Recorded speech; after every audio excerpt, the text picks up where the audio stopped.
pemirsa MGS TV, jumpa lagi bersama saya Teni Gunawan. Dan seperti biasa kita jumpa lagi tentunya dalam Bilik Terapi. Di mana di hari ini saya juga akan mengangkat satu tema yang tentunya sangat menarik, yaitu tentang penyembuhan berbagai penyakit dan pemeliharaan kesehatan dipandang secara holistik modern. Mungkin bagi Anda yang masih awam, banyak sekali pertanyaan-pertanyaan, tentunya holistik modern itu seperti apa sih? Dan sudah hadir juga bersama saya di studio pada kesempatan di hari ini. Sudah ada Bapak Asfial Rifai. Beliau adalah pendiri dan pengembang holistik modern healthcare. Kita langsung saja sapa tamu saya di sore hari ini. Apa kabar Pak? Kabar baik, terima kasih. Mudah-mudahan selalu sehat ya. Iya. Ini saya ingin mengangkat satu tema yang secara pribadi saya sendiri juga masih banyak sekali penasaran mengenai sebenarnya penyembuhan berbagai penyakit dan pemeliharaan kesehatan yang dipandang secara holistik modern itu seperti apa? Nah, dalam kesempatan hari ini saya ingin bertanya, sebetulnya apa yang dimaksud dengan layanan kesehatan holistik modern menurut Pak Rifai sendiri? Ya, boleh. Saya jawab ya. Silakan. Layanan kesehatan holistik modern ini adalah merupakan satu layanan menyeluruh. Holistik itu dari bahasa Inggris yang berarti menyeluruh. Modern ya modern karena kita bawakan dengan konsep modern, ilmu pengetahuan dan teknologi yang sangat modern. Jadi dalam hal ini, dalam menangani suatu penyakit, kita harus memandang secara menyeluruh. Bukan hanya satu-satu kasus atau satu-satu hal atau satu organ-organ saja, bukan. Tapi kita harus pandang menyeluruh karena setiap organ, setiap sistem yang ada di dalam tubuh kita ini saling berhubungan antara satu dengan lain, saling berkoordinasi antara satu dengan yang lain, juga saling membantu antara satu dengan yang lain, sehingga apabila terjadi kelemahan di suatu bagian atau kelainan terjadi di suatu bagian, maka dia akan mengganggu bagian-bagian yang lain juga. Jadi makanya dalam hal holistik modern ini, kita harus memandang penyakit atau kesehatan itu secara menyeluruh, sehingga dengan itu kita dapat menyatukan kembali hal-hal yang sudah berantakan di dalam badan kita sehingga menjadi bersinergi antara satu dengan lainnya, menjadikan suatu kerjasama yang baik di dalam badan kita, terjadi interaksi yang baik, terjadi hubungan yang baik, terjadi saling menyokong antara satu dengan yang lainnya dengan baik. Itulah kesehatan optimal dalam hal badan kita, baik secara fisik juga termasuk psikis. Jadi bukan hanya fisik saja harus sehat, psikis kita juga harus sehat. Inilah holistik modern itu. Jadi dalam hal ini kita menggunakan berbagai metode yang sangat komprehensif, sehingga antara satu metode dengan metode lain bisa terjadi saling cross-check, cek silang antara satu metode dengan metode lain. Dalam hal menggunakan satu metode A umpamanya, kita masuk ke metode B, ini bisa saling cross-check, saling cek silang dia. Jadi ada keterkaitan. Ada keterkaitan. Ya? Jadi sudah benarkah dengan pengecekan A tadi, dengan pengecekan B apa hasilnya? Itulah hasilnya nanti yang akan kita perbaiki, di mana yang rusak, di mana yang tidak normal, di mana yang sudah ada gangguan, kita normal kembali. Itulah holistik modern. Kalau untuk holistik modern di Indonesia sendiri ini sudah ada sejak kapan sebetulnya Pak? Kita sudah bawakan di Indonesia sejak tahun 1997. 97. Jadi bukan hal baru lagi, sudah 19 tahun sampai sekarang. Jadi sudah 19 tahun perjalanannya, itu bukan satu hal yang... Ya, kita bukan lagi uji coba. Yang masih muda ya. Sudah 17, kalau di sekolahan itu umur 19 tahun sudah remaja. Sudah remaja, sudah masuk fakultas itu. Betul. Nah, untuk holistic modern healthcare sendiri, ini bisa melayani orang-orang dari semua usia ya? Iya, kita melayani semua usia, anak-anak, orang dewasa, termasuk bayi ya, kanak-kanak, sama remaja, sama orang dewasa, sama orang tua, semuanya. Jadi dari semua usia, pokoknya dari semua usia ini bisa dilakukan pengobatan dengan metode holistic modern healthcare ini ya. Kalau untuk dari penyakit-penyakit sendiri, tadi sudah dikatakan bahwa di awal bahwa ada beberapa penyakit, tidak beberapa penyakit, banyak sekali penyakit bisa yang bisa banyak diobati. bisa ketemu. Betul. Secara psikis dan juga secara fisik maupun secara psikis tadi itu. Kalau bisa dijabarkan Pak, itu apa saja biasanya yang pernah diobati melalui metode tersebut? Ya, dalam praktek kami sehari-hari yang sering ditemukan itu adalah paling banyak ya, adalah penyakit mah. Mah ini yang paling banyak karena banyak orang yang menunda-nunda waktu makan, tidak makan pada waktunya, udah lapar tapi masih banyak kerjaan. Kerjaan di nomor satu kan, kesehatan di nomor dua kan. Di situ timbul nanti apabila berlanjut berhari-hari berulang-ulang kali seperti ini, maka terjadilah mah. Mah itu bisa juga dikategorikan ada mah yang cuma kembung-kembung saja, ada mah yang sudah perih, ada mah yang sudah mau mual-mual, mau muntah melulu gitu. Itu mahnya sudah berat kalau sudah terjadi begitu.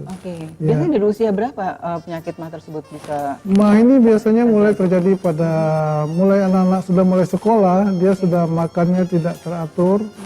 Karena terikat jam sekolah, jam belajar, sehingga lupa makan. Bukan lupa, terlupakan. Akibat banyaknya pelajaran, akibatnya banyak ujian, mengejar nomor satu, akhirnya kesehatan tertinggal. Ini sering terjadi pada kanak-kanak, masih sangat pada muda, remaja, dan pada umumnya pada orang-orang yang baru mulai kerja di mana-mana. Itu biasanya mengejar target, memperlihatkan bahwa dirinya aktif, memperlihatkan dirinya disiplin, memperlihatkan dirinya bisa bekerja dengan baik, sehingga makan dilupakan. Terjadi begitu. Ya, performance diutamakan ya, sementara kesehatan nomor dua kan ya. Sementara kalau dari penyakit-penyakit fisik sendiri, dari psikis maksud saya, itu seperti apa? Penyakit-penyakit psikis ya lain lagi. Ini umumnya orang-orang yang banyak tekanan kerjaan, banyak tekanan belajar, banyak semacam tekanan di rumah tangga, tidak cocok di rumah tangga, sehingga terjadi stres. Stres ini pun bisa... Ini penyakit-penyakit yang juga saat ini sedang tren ya? Iya, tren. Ya. Itu pun stresnya ini bisa dibagi-bagi menurut pandangan holistik modern. Ini bisa dibagi. Bukan hanya stres kehidupan, bukan. Stres psikologi itu macam-macam ada. Pertama, stres yang bersifat emosional. Stres emosional ini orang gampang tersinggung, gampang kesal, gampang tidak menyenangi dengan kata-kata orang, mudah tersinggung gitu ya, mudah emosian, akhirnya mudah marah. Sebaliknya juga mudah kasihan lihat orang, kasihan, hibah hati, orang hibah hati, terharu, kita pun ikut terharu. Suatu hal keharuan yang tidak begitu berat, tapi air matanya gampang keluar dengan mudah. Itu juga termasuk penyakit emosional, psikis, tapi menjurus ke emosional. Ada juga orang yang katakan stres ego. Ego ini kan kita tahu, ambisi, keinginan terlalu banyak, kejar sana kejar sini, angan-angan terlalu banyak, cita-cita terlalu banyak, ingin menjadi ini menjadi itu. Akhirnya tidak terpelihara dengan baik dirinya, berubah menjadi penyakit jiwa. Berubah ini menyeramkan ya. Nah, ini pernah kita dengar, mungkin belum lama kita pemilu kan. Setiap pemilu pasti ada kasus orang yang egonya tinggi.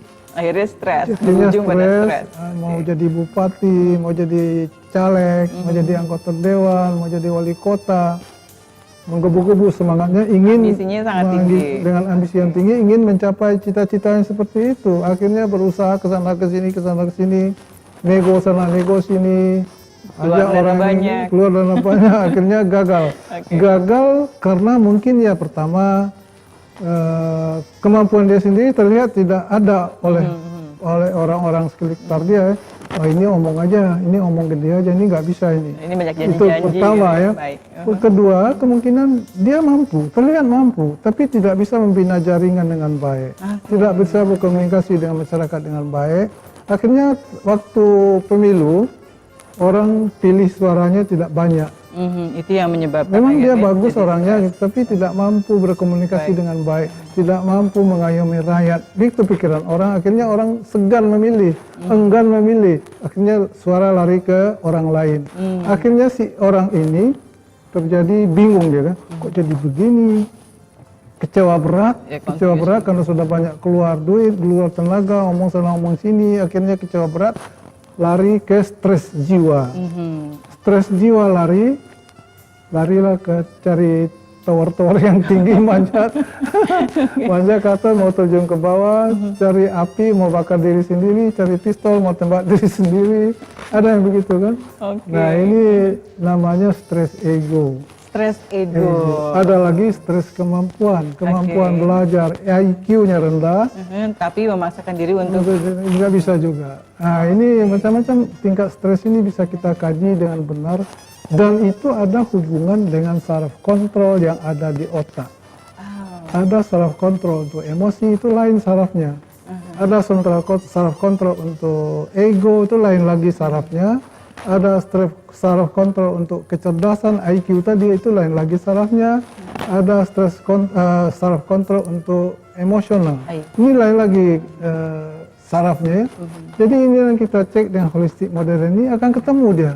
Oke. Dan ini treatmentnya pun akan berbeda-beda. Berbeda-beda. Jadi treatmentnya beda-beda, tidak sama antara satu stres dengan stres lain. Jadi kita mengkaji di mana pusat daripada stresnya ini. Apakah stres jiwa?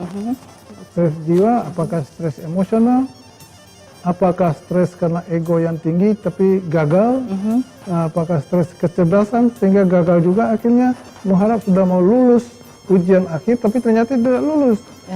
Ini stres ego seperti itu sangat berbahaya. Kalau dibiarkan begitu terus sangat berbahaya. Nah kalau misalnya kita bicara tentang tadi ada beberapa penyakit yang dijabarkan juga baik dari tadi untuk penyakit fisik yang sempat disampaikan oleh Bapak adalah banyak sekali ternyata pasien mengalami sakit MAH. Itu mulai dari usia remaja ternyata.